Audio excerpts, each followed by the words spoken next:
Hi guys, so today my plan is that I want to update my portfolio. I haven't done that in a while, and I've been putting it off for a long time, so hopefully this time I really will get it done because I just really need to update it. I need to make two versions. So there's the online version, which will be available on my website. I actually did have it on my website before, but I want to change how it looks, so it needs a little update now. And the second one is the PDF version that I can spread around to whoever might give me a job. So I want to focus on my portfolio looking like an illustration portfolio instead of a design portfolio, which I've been doing for a long time. And I know like a lot of you might wonder what's the difference between the two, the illustration and design portfolio. Well, I just recently found out that a portfolio should reflect the kind of work that you want to get. So even in the illustration realm, like whether you want to be a children's book illustrator, a fashion illustrator, editorial illustrator, you need different kinds of work displayed in your portfolio and displayed in a way that appeals to the right audience, you know, the kind of people who will be able to give you the job that you want. So that's what I want to do. I want to make it clear that I am not a designer, or at least I aim to stand out more for my illustration instead of for my graphic design. And I want to really let my work speak for themselves, basically. Yeah, aside from that, I guess the content would also be different because my design portfolio can vary greatly, but my illustration portfolio will mostly obviously contain only my illustrations, but in different aspects, I suppose. I'll walk you through it when I have figured out how to make this happen, and it might take a long time. I probably will not be able to finish it in one day, but obviously I'll keep you updated soon. Hi everyone, this is Beefy coming to you in voiceover format. I thought I'd give some context to the clip you're seeing right now. So a few days ago, I met up with my friend from my ex-office, Alitia. We caught up on live, we worked together at a cafe, it was really fun, and I asked her to show me her portfolio to kind of get a reference on what kind of layout I should do, and also what kind of projects I should include in my portfolio, just have a reference of what to do for my own portfolio. This was also around the time I started sketching a layout for my portfolio, so actually this is like the starting point of this whole project, but it happens before I introduced the project, so I thought I'd slip it in here and give you context. So back to footage Beefy.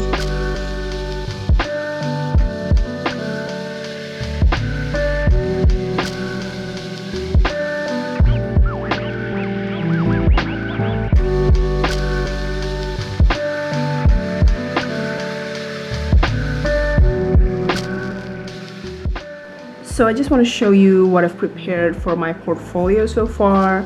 I've made some sketches to get my bearings on the layout. Let me just show you. So I have the sketch here of my portfolio. This is the cover, and then there's the CV, and also the sectioning that I want to have for the portfolio.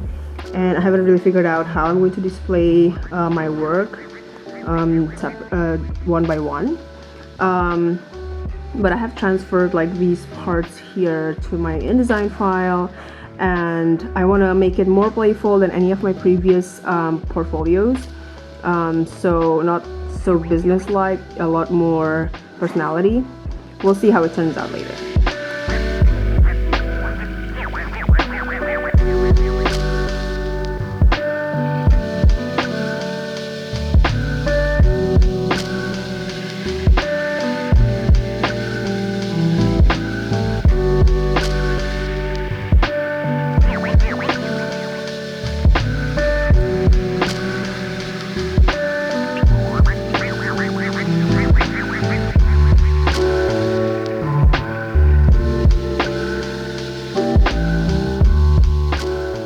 Hi guys! So a little update on the whole portfolio thing. Yesterday I finished layouting the contents of the portfolio. I think for the most part they're pretty much done, but then I realized that I need some photos of the works that I have printed. So yeah, that's what I'm going to do today. I'm gonna take photos of my books, my stickers, I think some prints or whatever that I haven't taken photos of. Well, we shall see. I have a long shot list and I'm gonna be consulting that throughout this whole process. So while I was doing the layout yesterday, I started to realize that I wanted to make this portfolio feel a little more scrapbookish. I want to have a lot of personal touches to the layout, and so I will want to add a lot of other graphics assets, like my own hand-drawn drawings, illustrations, or even like typefaces as you usually see on this vlog, and also some handwritings of notes or like years or stuff like that that would add more information and more personality to each project. So that's what I plan to do today.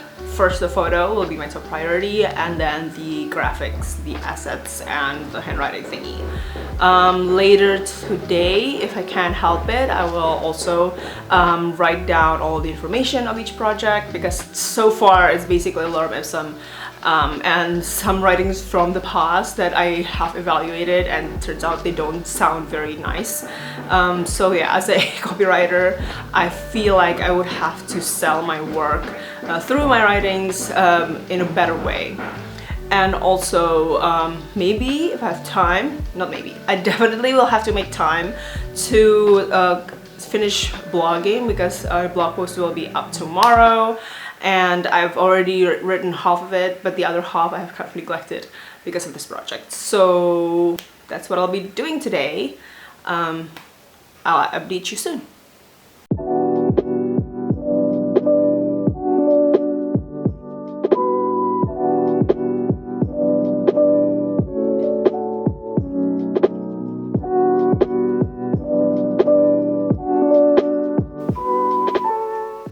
Hi guys! So just a little update on the whole portfolio thing. As I've said before, layout done. Also took some photos, edited them, put them in the portfolio.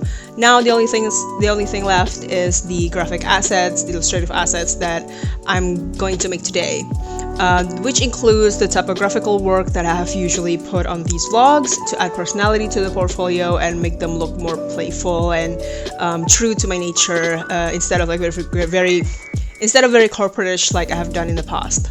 I just want to share a little bit with you on the whole process. It has been really fun to look at old projects and old works that I've done in the past. It reminds me how cute they still are and how proud I still am of them, and I'm just really excited to get into such projects again in the future.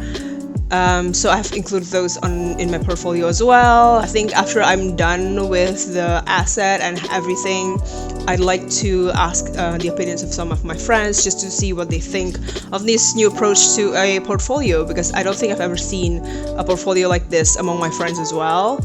And a lot of people that I admire only have like web portfolios, so I'm not entirely sure how to assemble that into a PDF, but I'm trying my best, and so yeah, wish me luck. I think after the PDF version is done, then I'm gonna do the web version, because I feel like the web version is a lot more polished, a lot more a little neater, and a lot less playful, I think, because well, personally I just find it really hard to play around with like a web design, and also I feel like if we're being too playful in the web portfolio, it's going to overshadow the entire work.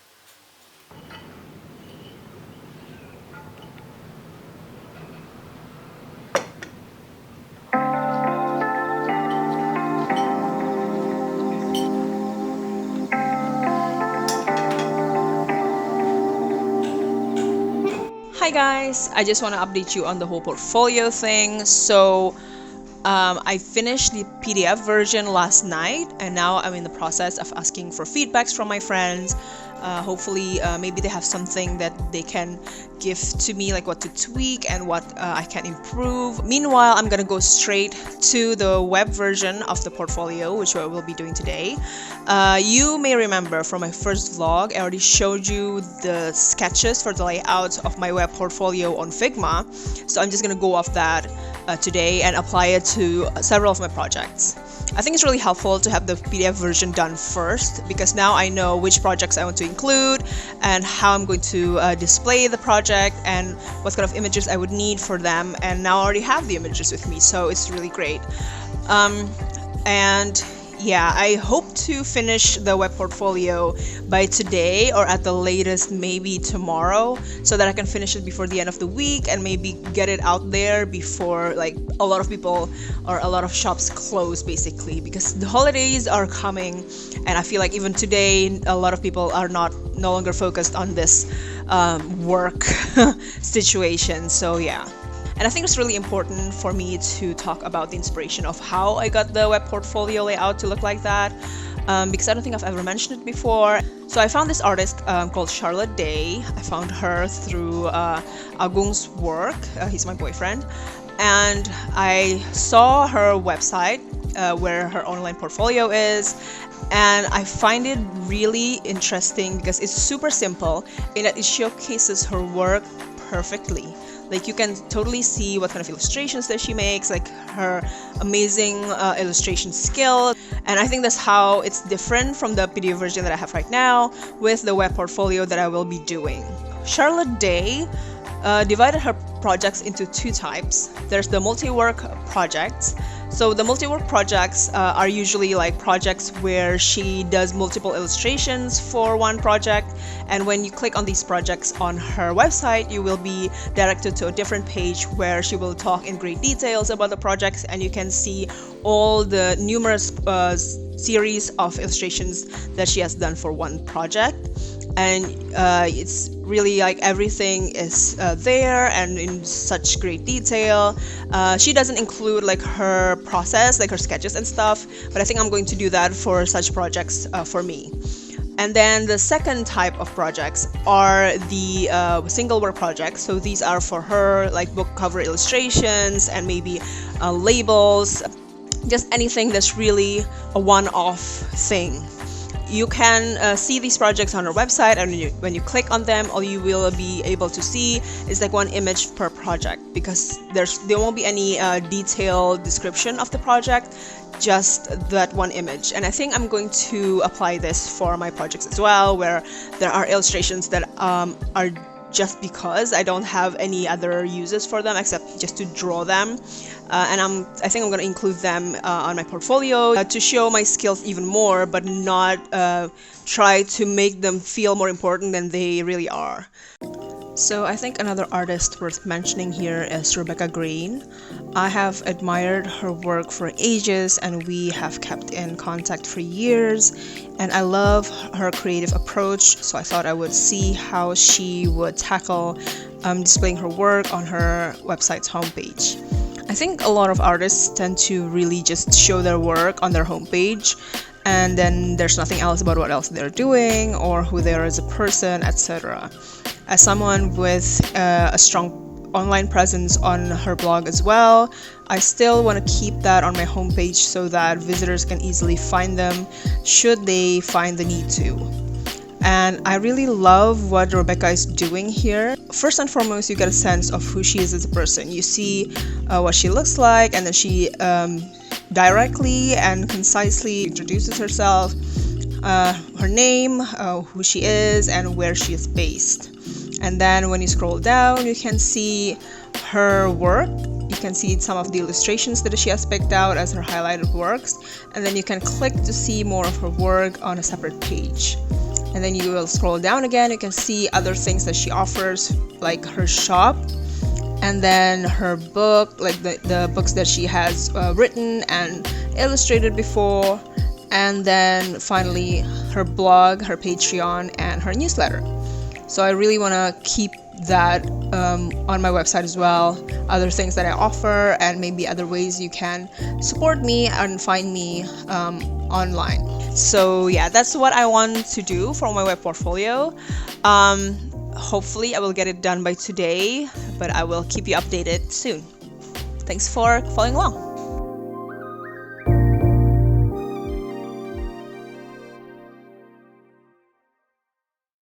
Hi guys! Final update on the whole portfolio thing. It is finally done. PDF, web version, Behance, they're all updated now. I know I took my time because I think it should actually be less than a week for me to finish this. But you know, this was like my first illustration focused portfolio, so I really want to make it the best that I can make, the best that can represent who I am as an illustrator, as a creative, and what I intend to make, like if for projects and stuff. Before, I think I've always made like portfolio that can cater to everything that any market would need, and I think that's like a problem, especially in Indonesia, amongst designers and creatives alike, that we're just so scared of not getting hired if we're focused on just one thing, and it turns out to be the thing that most people don't even want or look for or resonate with. So we try to show as many things as possible that we can do, and ends up with like a hodgepodge of projects that don't have any correlation with one another and confuse whoever is looking at our portfolio. So this time I really want to focus on the things that I'm interested in and the things that have become my strength, what I want to be hired for. Yeah, so I've also shown you like some of the references as well, and I think the main thing that I can take away from their work and the way they display their work is that they're really focused. Like, so if like one illustrator is really into drawing nature, that's all that they're gonna show, even if maybe like they like to draw other things as well. It is not something that they want to be known for. And maybe like if they like to draw cute things, that's all that they're gonna show, so that people hire them for that kind of purpose. So I want to be able to be that kind of person, and I'm technically still kind of insecure about my style. What is even an illustration style? Can you own a style, or will your style just changes over time? And I feel like my style changes very rapidly and very frequently. I hope it's apparent to the employer that I have a distinct style, even if it changes regularly. So right now my surroundings really noisy. I really hope you don't get to hear that through my phone. It has been really fun looking through my works so far. I have a lot of works that I think I've forgotten about, and discovering them again and looking at them again and finding that I'm still proud of them is something that I feel is important. Yeah, so that's what I've been doing for the past week. I don't really know what I'm going to do next. If you have any comments on what you've seen on this video, and maybe have any requests on what kind of videos you want to see from me, please leave them in the comment down below, or like on my social media, anywhere. Just reach me anywhere and let me know, and I will try to make them happen for you. So that's it from me. I think I'm gonna go have lunch now, and then like shower, whatever, and get ready for the rest of the day. I think the rest of the day is me editing this vlog. So I guess I'll see you in the next one. Bye!